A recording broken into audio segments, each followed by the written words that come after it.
Dear friends, we are going to look at 1 Corinthians chapter 5 in order to concentrate two important contexts so that we can understand hermeneutics a little better. The first one, we are going to look at historical context, and the second one will be concentrating on literary context to identify how we can interpret a passage better. I already told in the first videos that there are about 7 important contexts that we need to take into consideration when we interpret the scripture. So when we come to this interpretation of this passage, we're going to concentrate on two important contexts, that is historical context and literary context. But before that, let's just go to the verse. The verse is 1 Corinthians 5 verse 5, and it says, "You are to deliver this man to Satan for the destruction of the flesh, so that his spirit may be saved in the day of the Lord." It's quite interesting. The question that I want to ask you today is that what do you think about hand this man over to Satan? Hand a man over to Satan. How could we hand a man over to Satan? If we are to hand a man over to Satan, how can we do that? If that particular man has a phone, cell phone, we may just call him by saying that 666, "Hello Satan, please come," and you can just take this man to your place. Or how do you hand this man?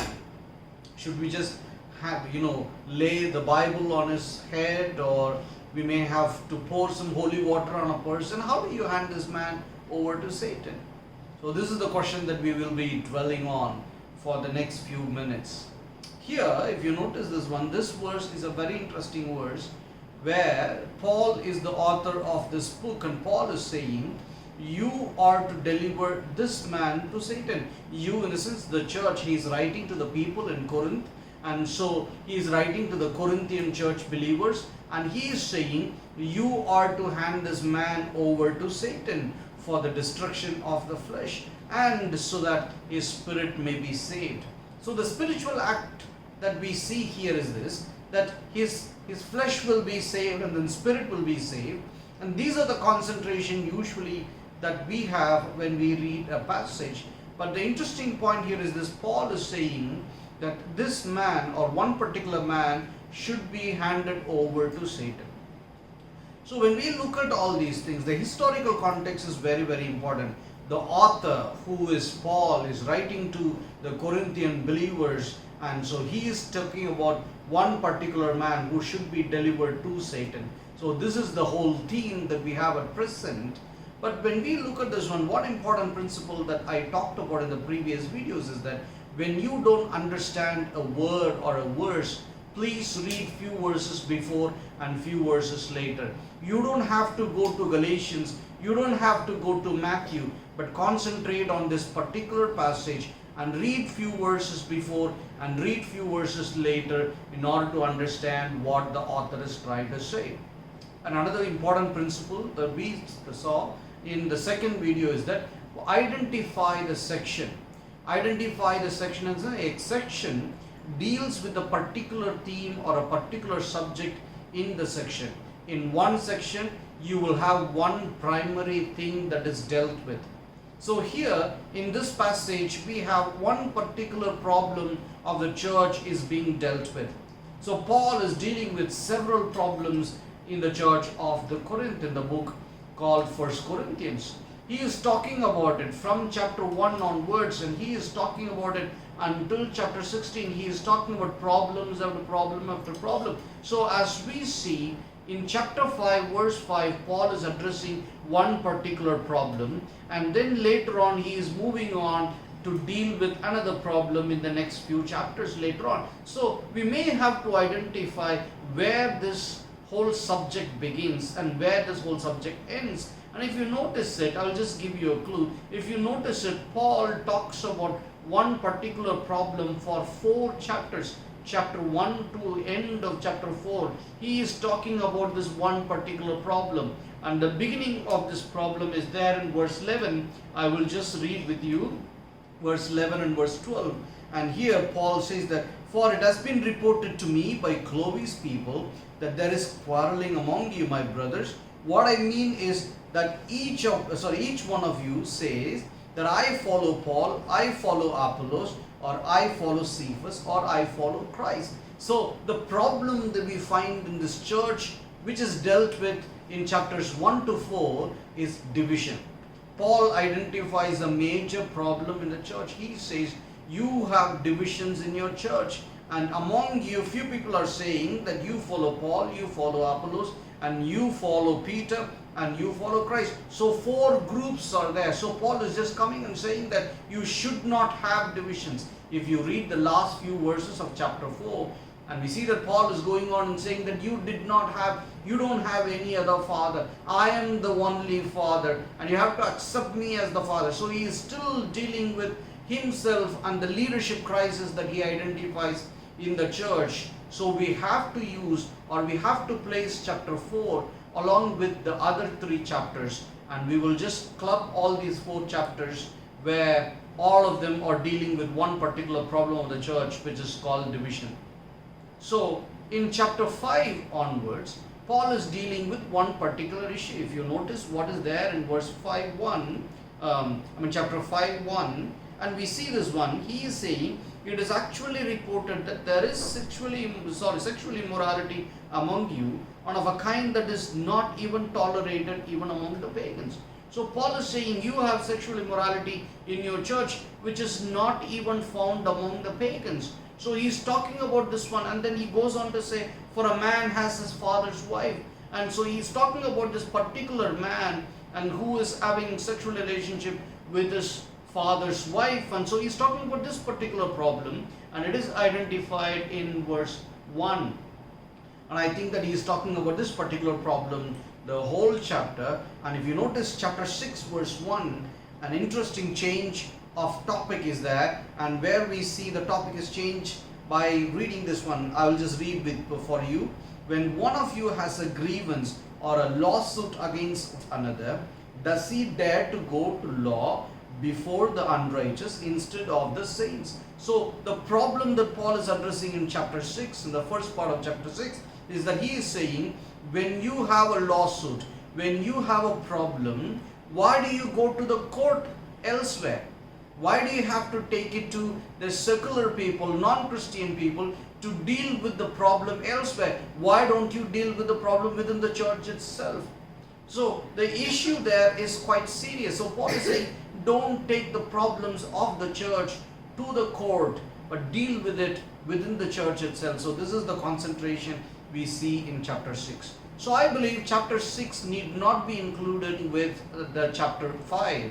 So when we have to understand chapter 5 verse 5, we don't need chapter 6 much, and we don't need chapter 4. So we can concentrate on chapter 5 verses 1 to 13 alone, so that we can understand this passage. Dear friends, I just want to point out this one. Here we have the clear demarcation from verse 1 onwards until verse 13. We have this one whole chapter talking about one whole problem. But sometimes it doesn't happen like that. For example, the first problem of 1 Corinthians, we have already seen that 4 chapters are dealing with one particular problem. And if you see the next problem, you have only 11 verses. In chapter 6, you have 20 verses, and in which only 11 verses are talking about one particular problem. And sometimes half a chapter or only few verses may talk about one particular theme or a problem, while in other cases you may have several chapters or even the whole book may be talking about one particular problem. For example, the book of Galatians, if you take, the whole book is talking about one particular issue, and so we have to deal with the whole book as a whole, as one whole theme being talked about in one whole book. So we have to really read the passage very carefully in order to identify the section. So if you ask me, first thing what we have to do in hermeneutics, number 1, identify the section. Identify the section. Section is nothing but a passage which talks about one particular theme or one particular subject. So if you just look at this portion, chapter 5 verses 1 to 13, the whole passage is talking about one particular thing. And if you go to chapter 6 and you have different theme being talked about, so we will just call that one whole section as a whole. So how do you identify the section? How do you identify the section limits? from where to where this particular section is limited. And if you read this one, or if you need to identify this, we give a clue. Number one, follow the subject. Follow the subject. And then number two is that we have to identify the repeated words and themes that are used in that particular one. Dear friends, if you notice, what is happening here is this. If I'm going to talk about love, and I will be using words like love, themes of love, an idea of love, or subject of love over and over again. And if I move away from topic of love, and if I want to concentrate more on technology or Wi-Fi or cell phones and something like that, so the keywords will change, or the theme will change, the subject will change. So I will not be using the same kind of words that I used earlier, and I have to change that one. So through identifying these things, by looking at the repeated words, we can identify the change of subject, the change of section. So one of the things that we need to concentrate is this. We have to identify from where to where this particular theme is being talked about, or this particular subject is being talked about. So here our concentration is chapter 5 verse 1 of 1 Corinthians to chapter 5 verse 13 of 1 Corinthians, which is talking about this particular one man. If you notice, my friends, chapter 5 talks about sexual immorality, but in one sense we also see chapter 6 and chapter 7 talk about sexual immorality. But if you notice very carefully, chapter 6 is not talking about this particular man anymore, and we don't see the particular man in chapter 7 also.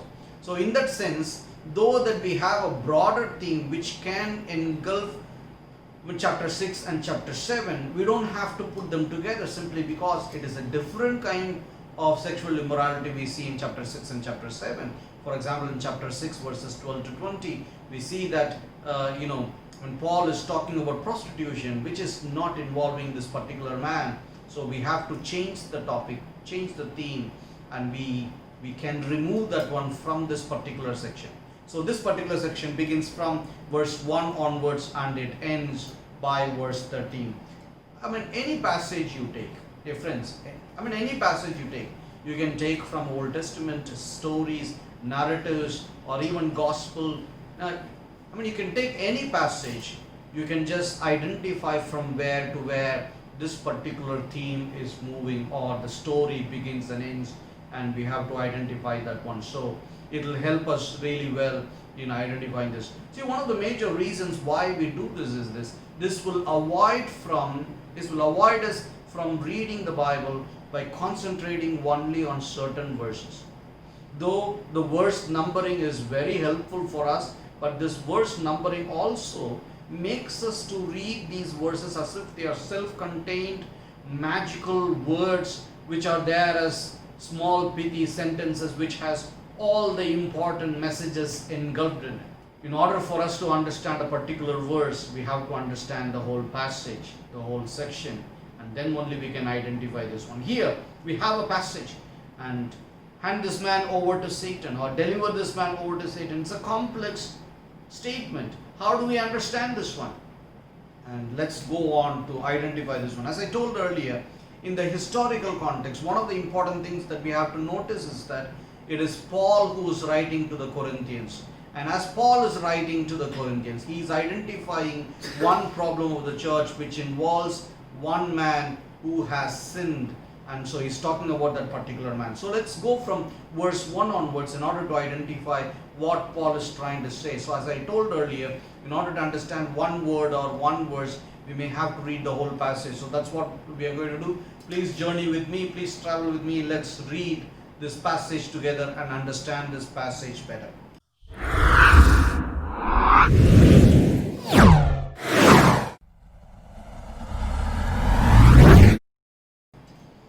Verse 1 of chapter 5, and it says, "It is actually reported that there is sexual immorality among you, and of a kind that is not even tolerated among the pagans, for a man has his father's wife." Paul is now establishing this problem so very well in the beginning itself. You might be asking, why did you choose this one, sir? Why in the beginning itself you have chosen this passage? The main reason I've chosen this passage is that this is a passage which really identifies the historical context of a passage so well in the beginning itself. The beginning verses itself, Paul is setting the tone of the exhortation that he is giving in this particular verse or in the particular passage. So he is just clearly giving the important details, which is called as exposition in the narrative. So he is just giving the essential details that we need to know here itself. So he is saying one man has his father's wife, and it is really unimaginable sin, and we cannot tolerate it at all, and this is happening in your church. And then he goes to verse 2. He says that, and you are arrogant. Ought you not rather to mourn? Let him who has done this be removed from among you. Such strong words. Such strong words. In every communication, we can identify a persuasion. Let me repeat again. In every communication, there can be a persuasion. Persuasion is nothing but an argument. I am talking to you today and I may be arguing for something. I am arguing for something. So I can talk about one particular thing, and I'm talking about saying that you have to interpret the word of God correctly, and you have to read the word of God within its context. You have to read the passage within the context. So that's what I'm arguing about today. Likewise, any exhortation may have an argument, a persuasion. So we have to look at that very carefully. For example, what is happening here is this. Paul is trying to persuade his audience, and he is trying to tell them you have to do something, and this I call as the main argument. Main argument is the main idea, main thing that the author is trying to say in the whole section. So in the whole section, in number 13 verses, Paul is trying to tell the audience only one thing. You have to do this. You have to do this. So this I call as the main argument. How do you identify the main argument? If you notice, it's very simple. It is by identifying the repeated words. In the earlier schools or in the earlier things, you might have heard something about inductive study. One of the things that they teach in inductive study is that you have to mark the repeated words. You have to color the repeated words. And I think even in hermeneutics class that you can do that, my friends. If you have colored pencils or crayons, you can have the same words being colored in the same color. So if you could just color these things and identify the repeated words of the passage, you can identify the main theme slowly emerging in that passage. So the main argument is something which will have two important things. Number one is a repeated phrase, words and ideas being repeated there. And the number two is the force, is the rhetorical force, the force in which the author will come about. And he will just say this one with force, saying that you have to do it. And here we have that kind of thing here. Paul repeatedly says in this passage that this particular man should be removed. And one verse you will identify later on is that verse 13. He will say, Paul will say that remove this wicked man. You have to remove this wicked man. So which means this concept of removing this man, this concept of sending this man away from the church is a very important theme here. It's a repeated theme which we find in this particular passage. So in this passage, Paul's main argument is that this man should be removed from the church. Because of the repetition and also the rhetorical force, we can identify. Please notice how we can identify the rhetorical force. In verse 2, if you notice this one, he is saying, ought you not rather to mourn? And then he is saying, how can you mourn? And then he is just going on and giving details. And he is saying, let him who has done this be removed from among you. Paul, who just called himself as a father of the church, who is the apostle of the church, who planted this church, who is the leader of this church, is now writing to the church saying that you should remove this man. If you just notice the social dynamics there, the leader of the church saying that you should remove this man, how weighty it is. So Paul is just putting all his weight in saying this man should be removed. And this is a very, very important argument. So this I call as main argument. You can also have sub-argument. Main argument can have sub-arguments, and we are going to look at that also. The main argument, I call it as subject main idea. Subject main idea is that it is the main thing the author is talking about in the whole passage. So we call that as subject main idea or section main idea. Here this author is talking about this one particular thing. You have to remove him. And why you have to remove him? Paul is also saying that here in verse 1. It's a very important thing, I think. It has the rhetorical force. Why you have to remove him? Because this kind of sin is not even tolerated among the pagans. The non-Christian, the pagans who do not really worship our true God, even these people don't really accommodate these kind of things. You have to remove him because this kind of thing is not even tolerated among the pagans. We see that, pagans are really seen different from the Jewish people. Jewish people will say that, pagans, they tolerate sexual immorality. But these people who could tolerate sexual immorality to a certain extent are the ones that who could not tolerate this kind of sin. And if they could not tolerate, how much more that we could tolerate? We should not tolerate. We have to put this man away from our church. That's the main argument of Paul in these two verses. If you just take the whole passage, 13 verses, we can say that Paul is talking about this one in a very intense manner to remove this man, which is the main argument. But in these two verses, the sub-argument is that you have to remove this man because this is not even found among the pagans. So this is a sub-argument. I call the sub-arguments as units, and in the unit main idea, the sub-argument is that you have to remove him because this man, sin is not even found among the pagans. Let's move on. Verse 3 onwards. Paul is saying, "For though absent in body, I am present in spirit. And as if present, I have already pronounced judgment on the one who did such a thing. When you are assembled in the name of the Lord Jesus, and my spirit is present with the power of our Lord Jesus Christ, you are to deliver this man for the destruction of the flesh, so that his spirit may be saved in the day of the Lord." So Paul is saying something very, very important. Now, why this man has to be handed out to Satan? And Paul here gives another reason. Why he has to be handed out to Satan? He is saying that his spirit will be saved in the day of the Lord and the destruction of the flesh on all these things that he is saying. But main reason why you have to give is that, don't think that I am not there in your midst. Don't think that, I am far away from your place. I am not in Corinth. I am somewhere, maybe in Ephesus or other places. So, don't think that I am not there in your place. But I am there with you because I am present with you in spirit. Paul is saying very strongly, I may not be there in body, but I am there in spirit. Because I am there in spirit, you have to remove. Now, how important is this? This is an important argument, I think. Paul says, hand this man over to Satan, which we don't know. We cannot really understand what Paul is saying about you have to hand this man over to Satan. But the reason why he is giving is this, that because you have to assume that I am there with you in the spirit. Don't think that I am not there.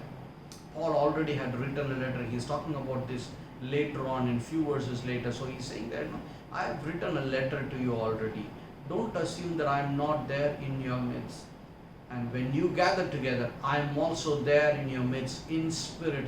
And we are all spiritually gathered together when we are gathered together. So in order to really understand this one, Paul brings this concept of koinonia and saying that you have to remove this man because I am there in your midst and I have already pronounced judgment against this man. And he's saying in verse 3, and so you have to remove this man from among you. How strong an argument is that? But still, we don't know what this thing about hand this man over to Satan. Paul is not really giving clear guidelines on how to hand this man or what is handing this man over to Satan. But he is saying this man has to be removed because I am there with you in spirit. So two reasons he has given. Main argument is there, and he is going to talk about another one from verse 6 onwards. If you notice verse 6, I like this. Paul, when he is talking about a particular problem to his audience, he may be telling things directly. Do this, do that. And he would also give more reasoning. Do this because it is good for you. Do this because of this reason. And so he may be giving several reasons like this. But sometimes he may be going and giving other, parabolic kind of, exhortation also. In verse 6, he is not really directly talking about this man, but I wonder if he is talking about the same problem. So please read with me and answer. And you can just help me also in this one. Verse 6, he is saying, your boasting is not good. Do you not know that little leaven leavens the whole lump? Cleanse out the old leaven, that you may be a new lump, as you really are unleavened. I just want to concentrate on these words, my friends. Look at these words. Tell me what Paul is trying to say. He is not talking about this man. No man is there. No sexual immorality is there. No word of church is there. So he is not really bringing the same words that he used earlier in 1 to 5. He is using new set of words here, new set of concepts here. But somehow there seems to be some relationship between this one to the other 5 verses we talked about earlier. What do you think? There, you have to remove this one man from the church. Here, Paul is saying, you have to cleanse out that old leaven so that you can remain a new lump. What is he saying? Is this possible, or is it possible that this old leaven is the man and the new lump is the church, and Paul is saying you have to remove this one particular man from among you? Is there a possibility? Do you think so? I think so as well. Here Paul is saying your boasting is not good. Don't boast about this particular man. And few scholars are saying that because this phrase is there, your boasting is not good. There is a possibility that this particular man might have been a very, very influential man in the city. We know from the archaeological thing, like one man called Erastus was there, and he was a popular man, and he was a very rich man, and he came to church. If he was a very rich man, he was a very popular man who came to the church. There is also a possibility that few rich people came to the church as well. And one among the rich people or a famous person could be that this man. So it is possible that Paul is saying, don't just be boastful about this particular man that he is coming to church, but you have to remove this man. And it is also the main reason I think the church was not removing this particular man. Paul already had written to him, and then he already told these things over and over again. The church could not really send him out because he is a very important man and he is really a big shot, so it was very hard for them to remove him from the church. So maybe that is there. But Paul is saying your boasting is not. Don't boast about this particular man, because this little leaven can just destroy the whole lump. You have to cleanse out, you have to remove the little leaven so that the whole lump will be kept as new. The thing that Paul is trying to say here is this: you have to remove this man. If you don't remove this man, and he can destroy the whole church. As the little leaven can just destroy the whole lump, you have to remove this man. If not, he can just destroy the whole church. Imagine, my friends, young people and others who are just idolizing this famous man who is coming to church, and he is just constantly coming to church without any reprimand. And if you are not going to do anything about the bad things that he is doing, and if you just keep on coming, maybe even the young people and others may be attracted to him and also his act, and may do the same thing that he was doing, and it could have been a major problem for the holiness of the whole church. So Paul identifies that already, and he is giving the third reason here, and he is saying you have to remove this man, because if you don't remove this man, and he is going to destroy the whole church, and his single act may also be infiltrated, and it may also spread to the other people in the church, and it can just spread as gangrene, and the others will also be affected by it, and the holiness of the church will be affected, and you have to remove it. If you notice, two things are there here. Number one, first thing is the main argument, similar to the few verses that we have seen earlier, and we see the same thing here also. Cleanse out this man, cleanse out, which is the main argument we have seen. And apart from the main argument, we also have the sub-argument. The sub-argument is this, that why you have to remove him, because if you don't remove him, the whole church may be corrupted. If you don't remove him, the whole church will be affected. The holiness of the whole church will be affected. That's what Paul is trying to say. So what we are doing right now is identifying the main theme or main argument and also the sub-arguments in these places. So if you have pen and paper, you can just write down these things, because we're going to talk about it later on, and it will give us some more clues of what Paul is trying to do. The fourth unit, or the fourth shorter passage within this big passage, is this from verse 9 onwards until verse 13. If you read this one, if you read these 4 verses, we see that Paul is talking about the same thing over and over again, not 4 verses, 5 verses. He is talking about the same thing. The repeated word here is that Paul is saying, I wrote you, I wrote to you. So repeatedly he is saying, I wrote to you in my letter not to associate with sexually immoral people. So Paul already had written a letter prior to this one. So if this letter is called as 1 Corinthians, I am guessing the other letter should be called as 0.5 Corinthians. So Paul already had written a letter before this, where he said in 0.5 Corinthians that you should not associate with sexually immoral people. People who are sexually immoral, you should not be associated with that. So Paul already said that, and now he is just rewriting this one. He is just giving more details here in verse 10. He is saying that not at all meaning the sexual immoral of this world, or the greedy, swindler, or idolater, since then you would need not go out of the world. So what Paul is trying to say is that I am not talking about sexually immoral of the world. I am not talking about the non-believers who are outside of the church. I was talking about people inside the church itself. Maybe when Paul wrote the letter in 0.5 Corinthians, and when he said that don't associate with sexual immoral, maybe these people are thinking that we should not associate with the pagans and non-Christians and others. So, but Paul is saying, I was not talking about these people, I was talking about people within the church itself. And so he is saying, verse 11, now I am writing to you. So a strong letter, a strong force, with the rhetoric force. He is saying, I am now writing to you not to associate with anyone who bears the name of brother if he is guilty of sexual immorality or greed, or is an idolater, reviler, drunkard, swindler, not even to eat with such one. So Paul is just going on to emphasize this particular thing, saying that, if he is a brother, which means that if he is a Christian, and if he is involved in other sins, including sexual immorality, you should not associate with him, you should not even eat with him, which means you should not even break bread with him. So it is a strong statement he is saying, which means he should not be accommodated in the church.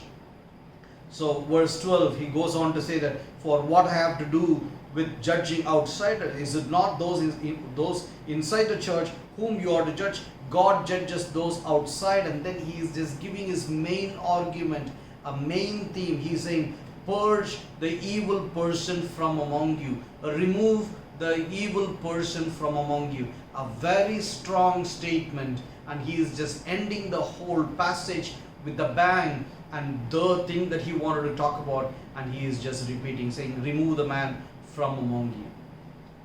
So in the fourth unit, or in the fourth sub-argument, what we are seeing here is that you have to remove him. Why you have to remove him? Because I already wrote a letter to you in the previous letter. And in that I have just told you already, you should not involve yourselves with the sexually immoral men. You should not associate with these kind of people. And because I repeatedly told you that, and you have to remove him, and it's a very strong statement that Paul is trying to make.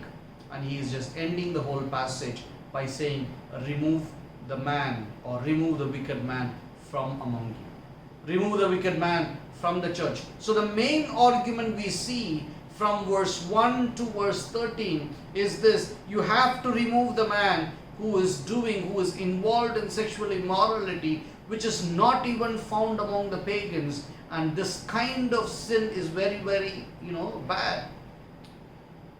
My friends, Greek-Roman world was infested with, sexual immorality. And we have documents where repeatedly we read about sexual immorality, or the presence of brothels and presence of prostitutes and so many other things. Slaves were there, and we see that many women were involved as prostitutes, and sexual immorality was quite common, and it was also cultural.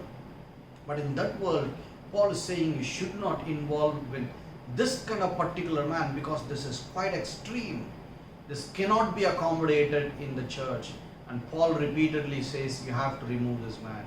And if you see that, Paul is just beginning the whole passage with removing this man from among you, and then he is ending with removing this man from among you. If you look at verse 2, he is saying that let him who has done this be removed from among you. So he's just saying that, this man should be removed from you. He's saying it verse 2, and then he is ending the whole passage by saying that this man should be removed from you. Remove the wicked person from among you. So this forms as inclusio. We call it as inclusio.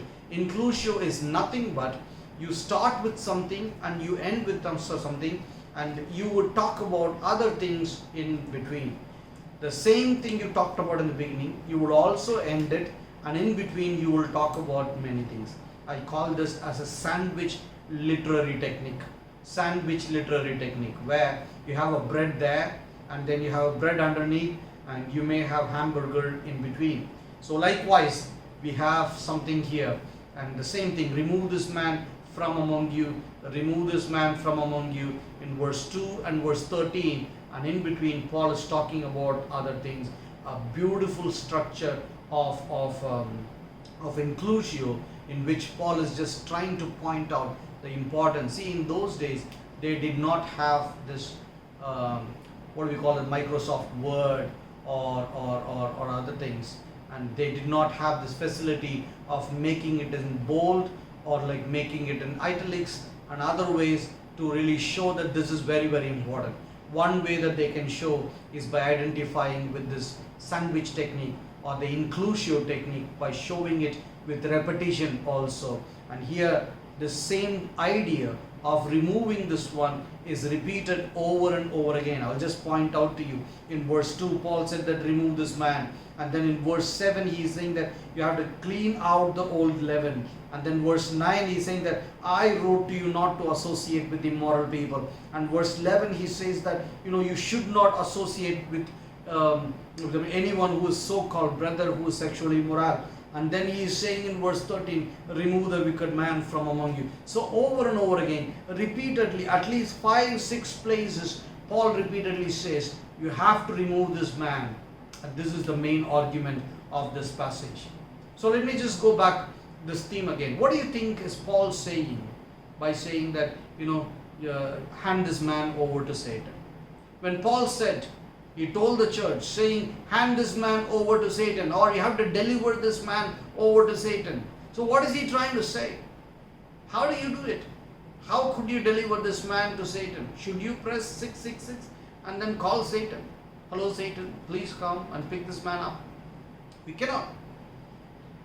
I think this is a phrase that Paul repeatedly uses to point out, excommunicate a person from the church. Paul is saying this kind of sin should not be accommodated in the church. It cannot be accommodated. It will spread out in the whole church. It will destroy the holiness of the church. I have already written it to you. I am there with you in the spirit, and so don't accommodate him. Remove him from the church. And it is the main thing that Paul is talking about in this passage. For Paul, holiness of the church is very, very important. We have to be holy in the church. So Paul is saying this man should be removed from you because this man has done something, a very, very bad thing, and he should not be accommodated in the church. If you notice 2 Corinthians chapter 2, if you just read few verses of the beginning of chapter 2, you will identify that Paul would say that now go and reaffirm your love to this person, because the punishment that what you have given is enough. So this punishment is not eternal. What Paul was saying is that you have to put this man outside of the church for a few days or a few months so that he will realize his problem. His destruction of the fleshy behavior will happen, and then he can come back. His spirit will be saved so that he can come back to church. So Paul is saying in chapter 2 of 2 Corinthians, saying that what you have done to him is enough, so you go and show your love to him, affirm your love to him, which means the church has already done the thing already, whatever Paul was asking about, and then somehow the problem is solved, and this man is not involved in the sexual immorality most probably, and Paul is saying you can show the affirmation of love to him and you can bring him back. That's what I think is happening here. So the point I'm trying to say, my friends, is that excommunication or any means to help a person to come out of the sin is very, very important. So Paul is saying excommunication is the tool by which that you have to keep the holiness of the church and also holiness of the person. So let me ask you again, what did Paul mean by saying hand this man over to Satan, deliver this man over to Satan? I think Paul says you have to excommunicate him from the church. I think by Paul saying you have to deliver this man over to Satan, which could mean that he is saying you have to put this man outside of the church. God's grace is found in the church, in the fellowship of the saints in the church. And when you remove him from the church, and when you excommunicate him from the church, he is already kept outside of the grace of the church, outside of the grace of God.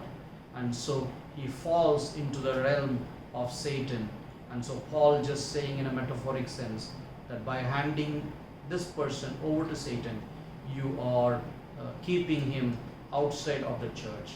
And so this particular phrase, hand this man over to Satan, could mean that, remove him from the church. And I think Paul's repeated usage and his main argument in that passage and Paul's repeated usage elsewhere also point out this point, saying that Paul is saying this man should be removed from the church, which should be the interpretation of deliver this man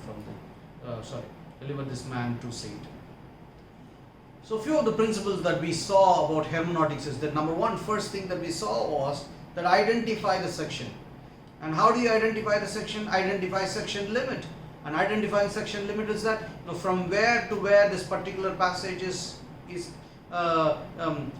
talking about the same thing. So we already said that we have to follow the subject. By following the subject, we can identify the limits, and then we can identify the repeated words, and through which we can follow the subject. If it is the same theme or same subject, same kind of words will be repeated, as we see here, remove, and then sexual immorality, this man, and few words are repeated here which is not found in chapter 6 or elsewhere. So we can see the cluster of words being repeated could just identify the section. So number one, identify the section, and number two is the identify the section limits, and number three is identify section main idea. If you are to summarize one thing that the author is trying to share in this particular passage, what would that be? If you are to say one important main argument of this author, this is what he is saying in this particular passage, what would you say? I believe what the author is saying is this: remove the man who has his father's wife from among you, or remove the immoral man from among you. Remove the man who is involved in incestuous behavior from among you, or remove the man who has his father's wife from the church. These are some of the words that we can use to identify the main idea of this passage, main idea of the section. I call this a section main idea. I think for every passage we are doing work on, or like we are trying to interpret, if we could write the section main idea, friends, it will really help us.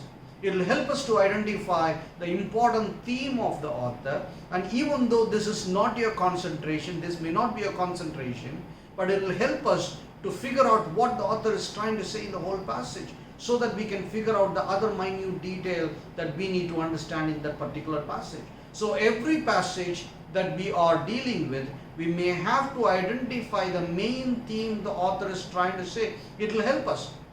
Because if you are just going to take one verse or one word from a particular place and then remove it out of the context and then read it, interpret it in the way that we want to read, we are not reading in the context of the author. We are only reading in the context of us and our own need.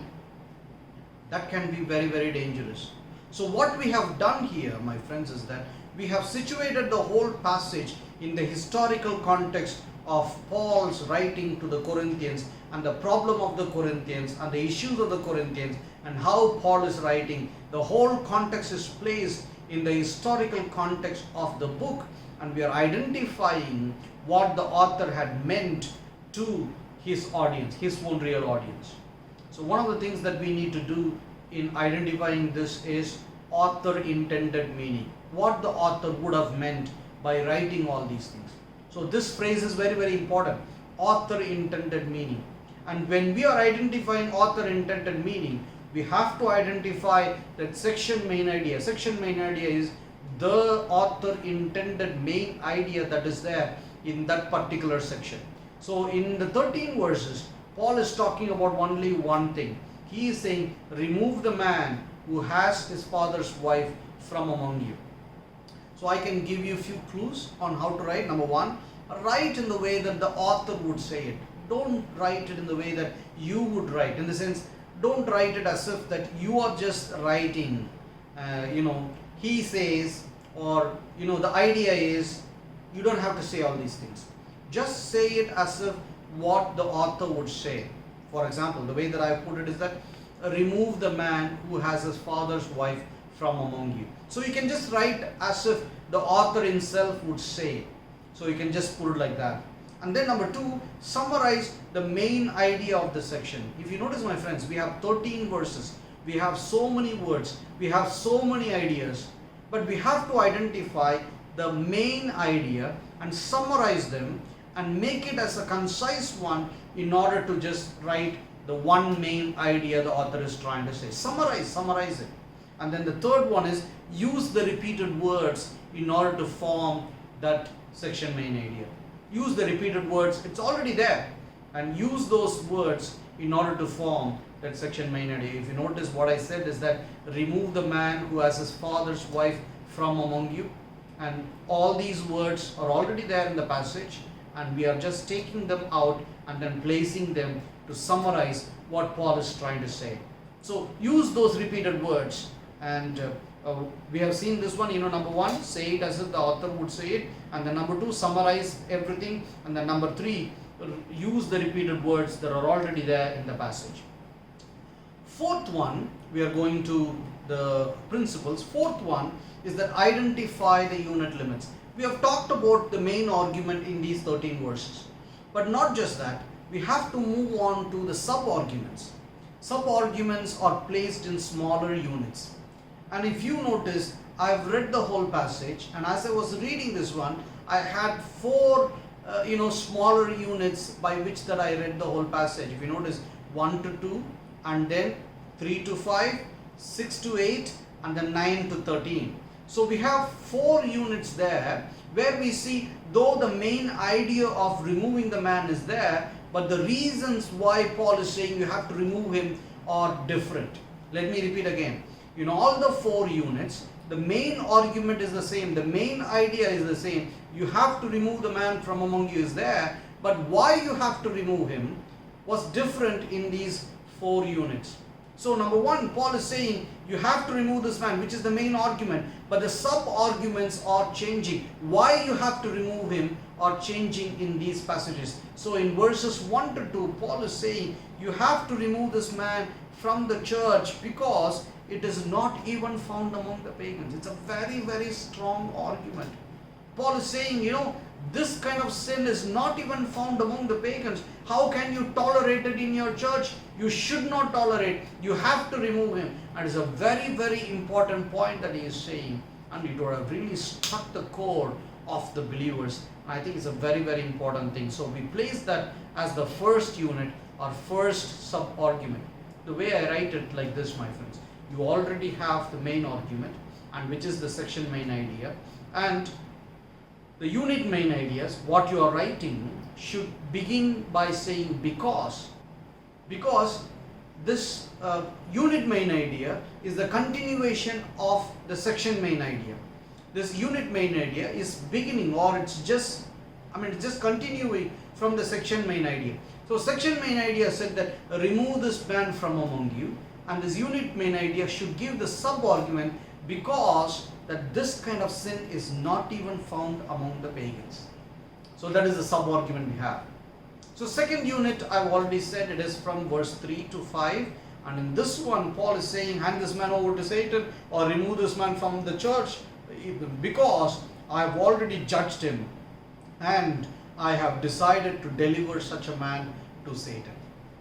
If you notice what Paul is trying to say is that, don't think that I'm not there. I'm there with you in spirit, and I have already judged and I have already decided to hand this man over to Satan. Paul here puts all his weight behind, and he's saying that this man should be removed because I have decided, I have judged, and I'm there in your midst in spirit, and you have to remove him. Third unit is this. Paul is saying, you have to remove this man, main argument, because if you don't remove, like small leaven can destroy the whole lump, this one man's single presence can destroy the whole church. Let me repeat again. When Paul is saying, if you don't remove this man, like a small leaven that will destroy the whole lump, and likewise this man's single presence can destroy the whole church, and because of this you have to remove him. This man can destroy the whole holiness of the church, and you have to remove him, is the main thing Paul is trying to say here. And the fourth unit is this. Paul already said you have to remove this man because I already wrote to you in my previous letter to not to associate with immoral people. I've already written, I've already given the judgment, and you are not following this one. I've already written, so follow the things that I've already told to you and remove this man from among you. That is what Paul is trying to say.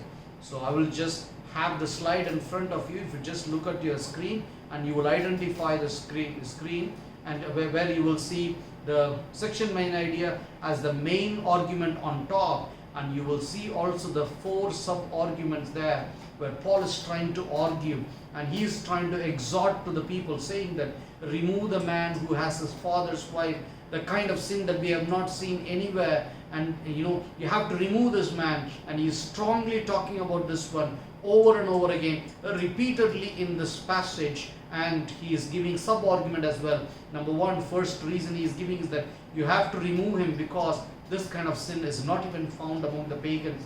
And number two, he is saying that I have already judged and I have already given my judgment, and I have decided to hand this man over to Satan. And then number three, he is saying that if you don't remove him, his single presence is going to destroy the whole church as a small leaven that will destroy the whole lump.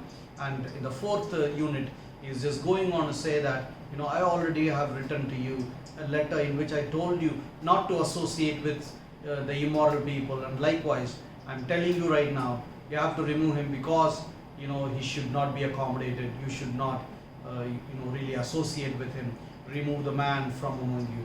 Paul is saying from the beginning of verse 1 until verse 13, repeatedly, over and over again, that this particular man who has been involved in sexual immorality of a different kind should be removed from the church.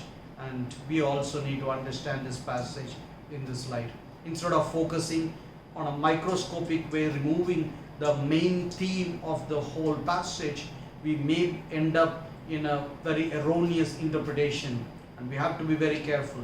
By looking at all these important details that we have seen, my friends, by understanding all these things, and after that if we go into microscopically to analyze the other important areas that are there, it is fine. But missing these details and looking at the other things only, it will really cause dangerous for the right interpretation of the text. So we got to be careful. So a few things that we have done today is this. Number one, we saw what Paul meant by hand this man over to Satan. By saying hand this man over to Satan, Paul said you have to remove the man who has his father's wife from the church. And then we concentrated on the historical context of the text. And we saw that 5:5 of 1 Corinthians was written by Paul to the Corinthians for a particular problem of a man who has his father's wife. And we see that Paul is writing saying you should not accommodate this man because I've already written to you. So all this historical context was brought in order for us to really understand the context behind this particular exhortation.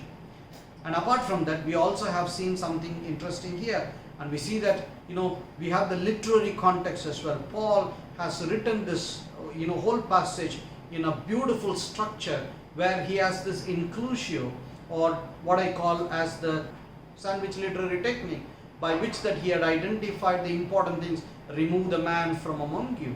And apart from that, this whole passage is kept in such a way that you have a main argument and also 4 sub-arguments. And because of this main argument and 4 sub-arguments, and we have this beautiful theme emerging, or beautiful exhortation emerging, where Paul is saying that you have to remove the man because this kind of sin is not even found among the pagans, and you have to remove him because I have already judged him and I've decided to hand this man over to Satan. And number 3, if you keep him in the church, he may destroy the whole church. And number 4, and I have already written to you. So these sub-arguments give more weight to the main argument that Paul is saying, which is remove the man from among you. We have to read the passage carefully, my friends. By reading the passage carefully, we can identify the section from where to where this particular problem is being addressed.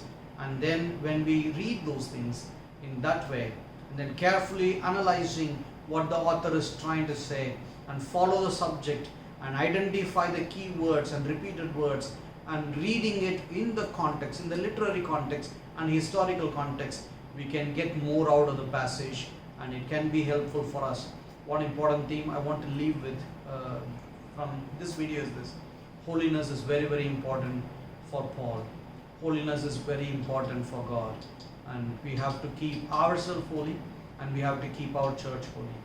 May the Lord add blessings to you. I hope you have learned something today, and we will come back with more videos where we can talk about the other context, social and cultural context, in the next 2 videos. May God bless you.